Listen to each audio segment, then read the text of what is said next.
Измените на кривичниот законник кои експертската јавност ги протолкува како упат во казнено-правниот систем, преку ног се протуркаа под одредени влијанија и мистериозни договарања, со цел да се спасат високи политички функционери, чии кривични дела сега застаруваат. Тоа ви е власта, знаете. Вие може да направите и најдобар закон, да го направите, да го составите, меѓутоа на крајот решава политичкото одлучување. Но за жал, во однос на политичкото одлучување, кај нас веќе 30 години се развива тезата за неограничените можности на политиката.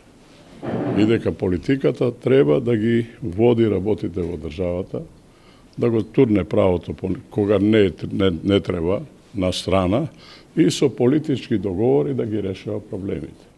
Политичките партии при донесување на одлуки и вака клучни законски измени треба да се договараат во парламентот, таму да се пресели моќта на тој невидлив политички диалог, оти тоа води до низа непредвидливи опасности. Кога станува збор за застарување на кривичните дела, судството се обидува да се спаси од одговорност.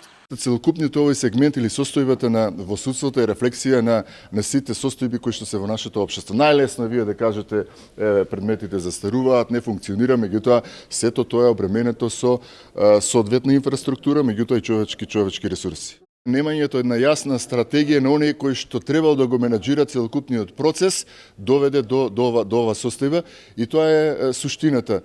Упатените имаат свое видување зошто судиите дозволија да застарат делата на функционерите кои се терета за сериозни кривични дела по разни основи. Проблемот со негативна селекција еднашка да се реши, затоа што ние кај нас тука владе негативна селекција за избор на кадри. Освен партиски послушници, друг не може да дојде да врши професионално работата, имаме страшен одлив на мозок од државата и тоа е нашата судбина лоша. Инаку во моментов има сериозен недостаток на судии и јавни обвинители. Од потребните 630, судовите спаднаа на бројка од само 400 судии кои заминале во пензија.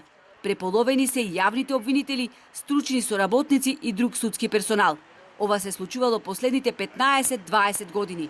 Недостатокот од суди и јавни обвинители ќе се надмине, ама за неколку години, кога ќе се испилат новите генерации запишани на Академијата за суди и јавни обвинители.